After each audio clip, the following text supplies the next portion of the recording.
Good morning, children. So, we were discussing on the trail of earliest people, the second chapter of history. Now, the name of this chapter is changed, and now the name of the chapter is from hunting, gathering to growing food. In this way, the name of the chapter is changed. In this chapter, we have discussed various points like why were they on the move, that means why the earliest people were continuously on the move. We have tried to understand the four different reasons, and as well as we have discussed about how do we know about these people, and about the stone tools and all that. We have understood the various things. Now today we are going to see the next point, that is how do we know about these people. So how do we know about these people, all earliest people? As you all know that when we talk about the old memories, we cannot remember more than 1 or 2 years early thing. But here we are discussing about the people, those who lived on the earth almost many of the years ago, means thousands of years ago.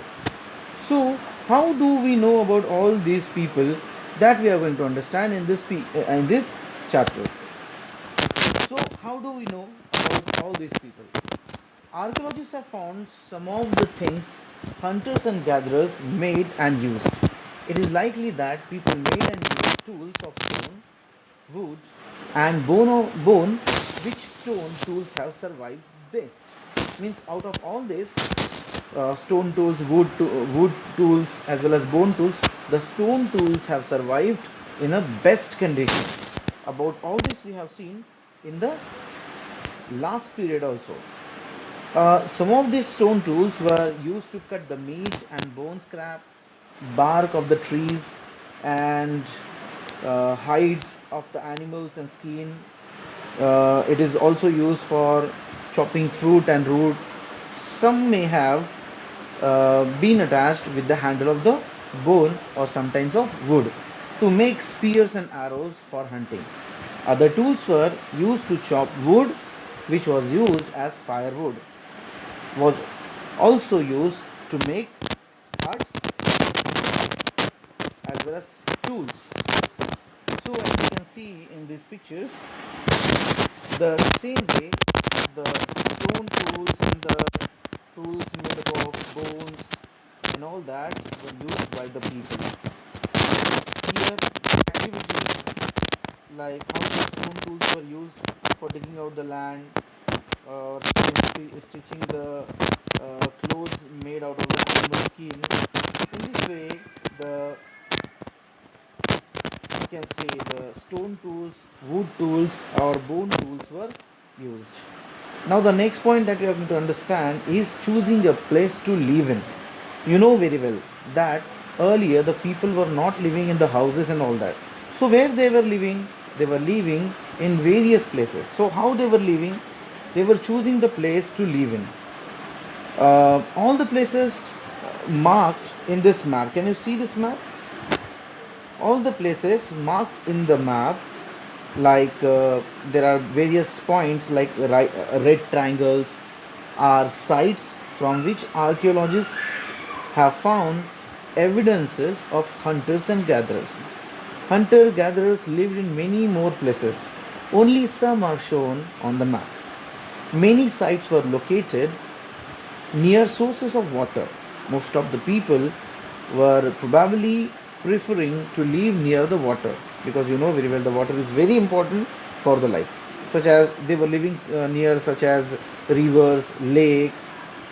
So in this way, as stone tools were important, people tried to find places where good quality stone was easily available.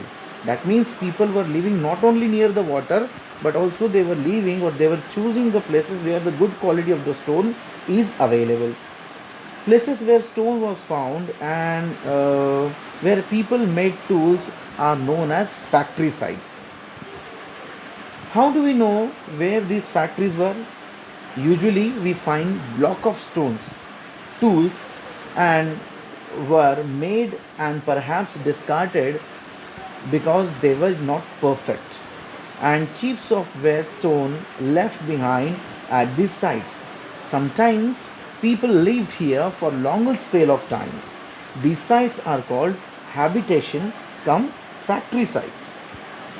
The sites which were chosen for living as well as for making the stone tool, these factories were normally called as, or these sites were normally called as habitation cum factory sites.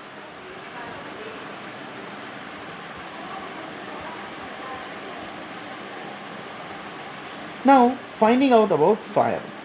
How did the people have found the fire? But before that, we are going to understand the very important thing, that how did the people made the tools? In what method the people have made the tools on in these sites where they were living? So, stone tools were probably made by two methods. The first method was stone on stone, and the another method was pressure flattening. Stone on stone and pressure flattening. So the first method, stone on stone. Here, pebble from which the tool was to be made was held in one hand. Another stone which was used as a hammer was held in the other hand. The second stone was used to strike off flax from the first till the required shape was obtained. As it is shown in this picture, as you can see here, this method was called as the stone on stone method, on which the stone was used to strike and another stone was used to make the. Another method is the pressure flattening.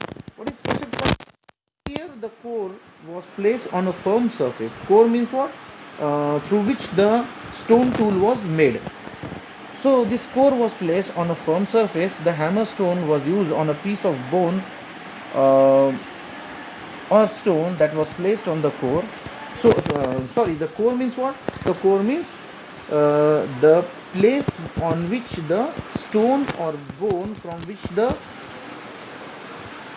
tool was made kept onto the core. So core was a place on which it was kept, and the hammer stone was used on a piece of bone or stone that was placed on the core to remove flakes that could be shaped into tools.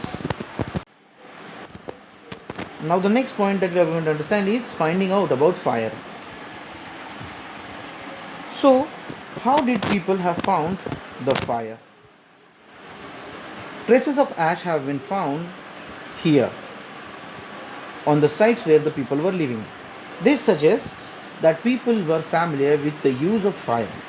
Fire could have been used for many things, as a source of light, to cook meat, and to scare away the animals. So, how the fire was used? It was used as the source of light, to cook meat, and to scare away the animals. So, these were the reasons why the earliest people used the fire. Here is a picture how the earliest people are making out the fire from the two wood stick. One wood stick is on the land and another wood stick is in the hand. In this way, when they were rotating the stick that is in the hand, the fire was burning out from the another wood. So in this way they were trying to find out about the fire. Now, around 12,000 years ago, there were major changes in the climate of the world, with a shift to relatively warm conditions. In many areas, this led to the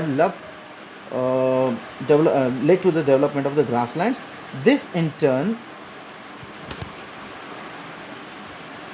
This in turn led to an increase in the number of deer, antelope, goat, sheep, and cattle. For example, animals that survived on grass. Those who hunted these animals now followed them. They were following them and they were hunting them. Those who hunted these animals now followed them, learning about their food habits and their breeding seasons.